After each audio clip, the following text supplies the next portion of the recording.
IIT JEE advance 2020 का निहायत ही आसान सवाल है ये, फिर भी इसको सिर्फ लगभग 13,000 बच्चे ही सॉल्व कर पाए और लगभग 1,13,000 बच्चों ने इसे छोड़ ही दिया और 24,000 का ये गलत हो गया। अब भाई इतना आसान होने के बाद भी इतने कम बच्चे से क्यों सॉल्व कर पाए? इसका रीज़न मैं प्रिडिक्ट करता हूँ कि सर्कल्स का एक ऐसा कॉन्सेप्ट इसमें यूज़ हुआ है जिसके इलस्ट्रेशन हमारे शीट्स और मॉड्यूल्स में रिलेटिवली कम पाए जाते हैं, तो बच्चों को आदत भी कम होती है, इन टर्न इतने कम बच्चे कर पाए। बट अगेन क्वेश्चन बहुत ईजी है, भरोसा नहीं है तो खुद एक बार स्क्रीन पे देख लो, ये मैंने फ्लैश कर दिया, वीडियो को पॉज करो और इसे ट्राई करो। ऑल राइट, अब मैं इसके सॉल्यूशन के साथ शुरू करता हूँ। जिसका हो गया था कमेंट से ज़रूर बताना कितनी देर में हुआ, और जिसका नहीं हुआ सॉल्यूशन देखो और उसके बाद बताना कि किस रीज़न की वजह से तुम्हारा नहीं हो पाया। क्या इनफ प्रैक्टिस नहीं थी या सोच नहीं पाए बिल्कुल भी, या जो भी रीज़न तुम्हारे दिमाग में आ रहा है, I will definitely like to know. अभी मैं इसके सॉल्यूशन के साथ शुरू करता हूँ। सबसे पहले यार सवाल को पढ़ते हैं। Let O be the centre of a circle this where r is greater than √5/2। ठीक है। Suppose P Q is a chord of the circle and the equation on the line blah blah blah. यार देखो बहुत सारी details दे रखी है, मैं diagram बनाते हुए शुरू करता हूँ ना। कोऑर्डिनेटर कोई भी सवाल आता है तुरंत डायग्राम बनाना शुरू कर दो, है ना। जल्दी से डायग्राम बनाने की हमें आदत होनी चाहिए। सबसे पहले मैं बनाऊंगा सर्कल, आगे की लाइन में उसके बाद ही पढ़ूंगा। All right, so this is a circle. इसका सेंटर हमारा 0,0 है, देख के पता चल रहा है x² + y² बराबर a² की फॉर्म का है ये। अभी बोल रहा है P Q is a cord on the circle and the equation of the line passing through P and Q is this. तो कॉर्ड की इक्वेशन दे रखी है, तो कॉर्ड हम देखने में बेसिक सी फर्स्ट क्वाड्रेंट में कोई ये कॉर्ड बना लेते हैं, या फिर ये थोड़ी ज़्यादा अजीब हो गई, ऐसे बना लेते हैं। ठीक है, तो ये अपन 2 पॉइंट्स लगा लेते हैं यहाँ पे, क्योंकि पी क्यू कॉर्ड है तो ये पॉइंट हमारे पी और क्यू हो जाएंगे। और इस लाइन की इक्वेशन हमको दे रखी है, दैट इज 2x साथ में प्लस का 4y और साथ में लाइक बराबर का 5। अब बोल रहा है the centre of the circumcircle of the triangle O P Q. O हमारा ओरिजिन है, ठीक है, तो ये हमारा ओ जाएगा, ओ को ही मार्क करता हूँ। तो ये बोल रहा है centre of the circumcircle of the triangle O P Q lies on this line. Okay, तो सारी कहानी जो है ले दे के हमारे इस सर्कम सर्कल पे आ जाती है। सर्कम सर्कल की इक्वेशन जो है हम फैमिली ऑफ सर्कल की मदद से बहुत आसानी से लिख सकते हैं।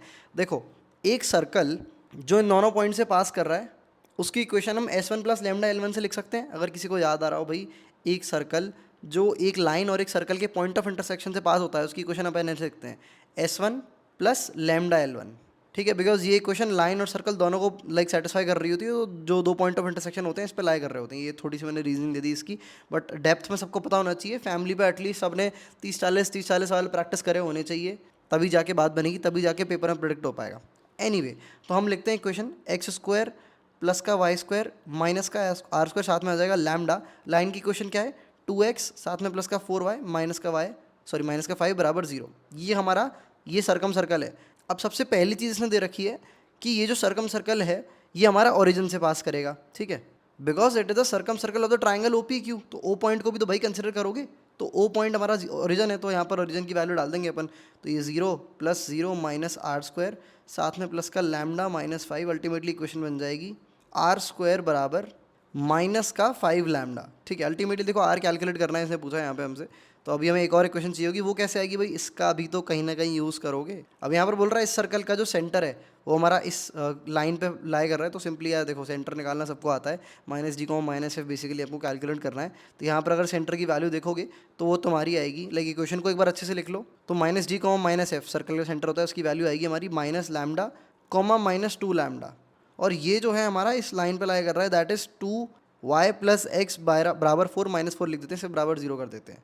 तो इसमें लैम्डा को -2 लैम्डा वैल्यू अपन डालेंगे, तो दैट विल बिकम -λ माइनस का 4 लैम्डा माइनस का 4 बराबर 0। तो यहाँ से लैम्डा की वैल्यू पट से प्रेडिक्ट हो जाएगी, माइनस का 5 लैम्डा बराबर यहाँ पे 4 आ रहा है, लैम्डा की वैल्यू -4/5 आ जाएगी। अब लैम्डा और आर के बीच में हमारा एक रिलेशन था, जो कि ये रिलेशन था, दैट इज़ r² बराबर -5 लैम्डा। लैम्डा की वैल्यू क्या है, -4/5, तो -4/5 प्रोडक्ट कर देंगे इसमें, तो अल्टीमेटली r की स्क्वायर की वैल्यू हमारी 4 आ जाएगी। रेडियस हमेशा पॉजिटिव होता है बिकॉज इट इज डिस्टेंस, तो r की वैल्यू हमारे पास 2 आ गई, जो कि हमारा आंसर है। फट से सॉल्व हो गया ना। मतलब तुम सोच रहे हो क्या था इस सवाल में, बहुत छोटा सा लॉजिक था, कैलकुलेशन भी बहुत ज़्यादा नहीं थी। जेईई एडवांस के पेपर में तुम्हें 3 या 4 नंबर फट से मिल सकते थे अगर तुमने अच्छे खासे सवाल एटलीस्ट ट्राई कर लिए होते फैमिली ऑफ इक्वेशंस के, सॉरी फैमिली ऑफ सर्कल्स के। ज़्यादातर स्टूडेंट्स के साथ यही होता है, वो नेसेसरी सवालों की क्वांटिटी ट्राई ही नहीं करते हैं, अटेम्प्ट ही नहीं करते हैं। बच्चे के साथ होता है कि यार वो 50 सवाल लगाता है, उसमें से 30-40 उसके होते नहीं है, वो डिमोटिवेट हो जाता है, वो कहता है अगले चैप्टर में पढ़ो।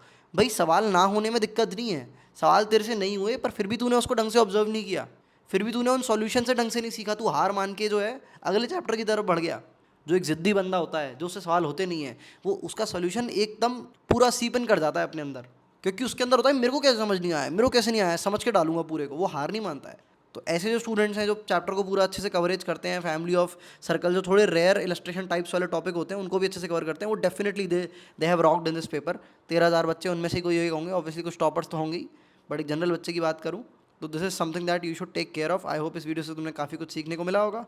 अपार्ट फ्रॉम दैट, ये तो रिलेटिवली हमारा आसान सवाल था, बट अगर बहुत ज़्यादा हैवी एडवांस टाइप इलस्ट्रेशंस की तुम्हें अच्छी प्रैक्टिस करनी है और तुम ढूंढ रहे हो एक ढंग का रिसोर्स और ढंग की एक्सप्लेनेशन, तो set of 60 is our course that you can enrol in. Set of 60 में हम लगभग 300 से 400 के आसपास इलस्ट्रेशन डिस्कस कर रहे होते हैं, जो कि सारे यूनिक इलस्ट्रेशन होते हैं, जो एडवांस टाइप होते हैं, PYQs नहीं होते, बट सारे के सारे एडवांस लेवल इलस्ट्रेशन होते हैं। जिसको भी ऐसी दिक्कत आ रही है कि सवाल बनते नहीं है, सोच नहीं पाता हूँ, टफ लगते हैं, तुम डेली बेसिस पे सेट ऑफ 60 के 2 इलस्ट्रेशन देखो और 2 महीने बाद में तुम्हें खुद रियलाइज हो जाएगा कि तुम कुछ और ही इंसान बन जाओगे। Multiple students who were enrol in this course got 99 percentile in maths. I am not saying कि इस कोर्स की वजह से उनकी 99 परसेंटाइल आ गई, बट एक 99% वाला इस कोर्स को देख रहा है तो डेफिनेटली कुछ ना कुछ उसका फायदा एक्सट्रैक्ट हो रहा होगा, और मे भी थोड़ा बहुत किसी ना किसी एस्पेक्ट में इस कोर्स ने कंट्रीब्यूट किया हो। इवन तो बहुत सारे फैक्टर होते हैं इस परसेंटाइल को अचीव करने में किसी एक पर्टिकुलर सब्जेक्ट में भी, but anyway, so this is something that you can check out. Link is available in the description. See you in the next video guys.